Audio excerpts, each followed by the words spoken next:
Um, guys, I don't know what to say. I don't know what to say about that one. That was a bizarre game. You could not have a more different 35-minute start to the 25-minute end. Maybe even more than that. Maybe it was like 40 minutes to the last 20 minutes. It felt like it was two different teams. It felt like one team took the field for the first 40 minutes, and then a new team, a totally new team, showed up for the last 20.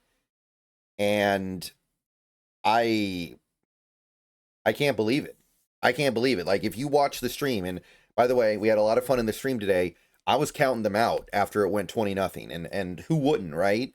How could you not count them out at that point? At 20-0, with everything that had happened, of course I counted them out. But somehow, some way, here we are, 24-20 Washington. Let me gather my thoughts, but while I'm doing that, I'm going to tell you guys about Sleeper, back in 60 seconds. All right, guys, let's take a minute so I can tell you about Sleeper, a one-stop shop for all your sports needs. You can celebrate and chat on sports games in real time with other users. You can get the fastest scores, blazing fast sports news and sports alerts right at your fingertips. And of course, you can use Sleeper to play in fantasy leagues and win real money on picks contests. This is the way sports were meant to be enjoyed together. So download Sleeper today. Use promo code SBN to get up to a $100 match on your first deposit.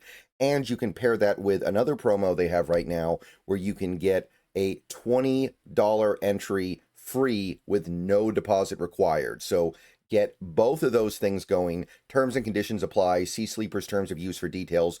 Currently operational in over 25 states and growing. So check out Sleeper today. Get to it and go have some fun with sports this year.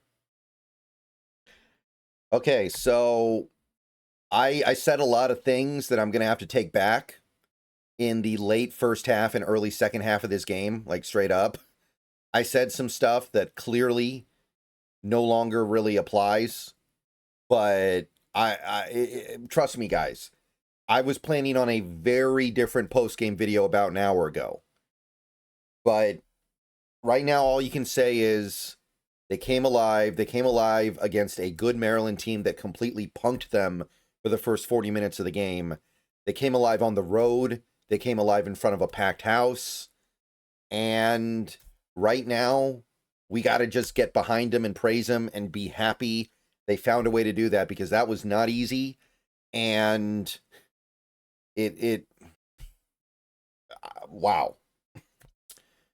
So the first 40 minutes of the game, just to kind of frame things properly, I don't think anything went right for Washington. They failed on a couple of fourth downs. The play calling, very questionable. Over and over and over again, Devin Williams would get the snap, drop back, and then just stand there, dance, pat the ball, pat the ball, pat the ball, pat the ball, take off and run, but not really want to take off and run, but not be able to pass it. And I'm looking at this and I'm just thinking to myself, okay, I don't like the way Devin is playing. I don't, but there's a bigger problem here. It seems like our receivers aren't getting open. Like, our receivers are just, and this is the second week in a row this had happened. The receivers aren't getting open, and the play calling is not designing quick, easy passes for the, excuse me, for the quarterback. And those two things were the main issues I had with the first 40 minutes of this game, because we're talking about an offense that was setting the world on fire through the first three games. They had a bad week last week, and it's like, okay, it's Ohio State, fine, whatever, it happens. But then for them to go out there and put up 0 points in the first 40 minutes against Maryland, that's a very different thing. And I was about to go off on Fisk. I was going to even go off a little bit on Demond because I didn't think he was playing a very good game. I was going to go off on these receivers a little bit because nothing was working. We had a sequence where I think it was like, I want to say 3rd and 11 or 3rd and 10. We run the ball with a shotgun draw to Mohammed, and then we go for it on 4th and 6, and we throw basically a one-on-one ball that has no chance of getting completed. And at that point, you just want to pull your hair out. You're like, what is this play calling? What is this play design? Why don't you give a quick, easy pass to your quarterback that desperately needs some quick, easy passes? Why don't you try to set up a more manageable fourth down or just try to go get the third down period? Why are you running shotgun draw with your backup running back on 3rd and long? And nothing made sense there. So many sequences like that. Devin was off too, by the way. Like the interception he threw to when it was intended for Boston, nowhere close, and Boston was wide open. So either it's a very bad route by Boston or it's a very bad throw by Williams. I guess we'll never know for sure. But man,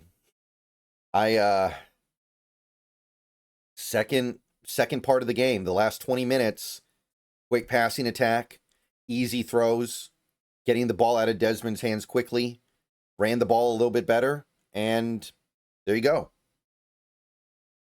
Everything just clicked in those last few minutes there. I don't even know if we got to a fourth down on those last 4 drives or 3 drives. I don't think we did. And, you know, I was very unhappy when we settled for that field goal after it went 20-0. I was thinking, like, the field goal does nothing for you. Turns out the field goal was actually very, very significant in this game and may have actually made the difference here. So I just didn't think our defense was going to be able to get stops. And that gets us to the other side of this game where that first half, there's no pressure whatsoever. We're no pressure on Washington. And they are just dotting us up. They are getting everything they need. Every play, they're cooking up exactly what they need to get that first down. Somehow, by some miracle, it's only 13-0 at halftime, but we were getting absolutely annihilated defensively. No pressure. Tackling was mediocre. And more than anything, it just kind of felt like whatever they needed, they got. 3rd and 5, they're getting 6. 3rd and 10, they're getting 11. 3rd and 15, they're getting that to whatever. Doesn't matter. Because we can't get any pressure on Washington, they're just able to dial up their misdirection passing offense that is so effective, and we could do nothing to stop it. Second half, we cooked up pressure. And I got to give this team credit for doing it. They didn't have Durfee today. They didn't have Durfee. They didn't have Tacario Davis. And in the first 40 minutes, that absolutely killed them. They couldn't do anything, and that was a big reason why. I'll admit that. I don't think the injuries we had today were sufficient to justify how bad they were, but I do have an understanding that when you're missing maybe your 2 best players, life is going to be a little bit harder. But in that last 20 minutes, man, after that touchdown drive to make it 20-0, they found different ways to get it done. They actually got pressure without Durfee out there. They were able to really fight down on this Maryland passing attack that had completely dominated them the first 40 minutes. And most of what they did in those last 20 minutes, the little bit that they did, was to the tight end. So, crazy game. I don't know what to say.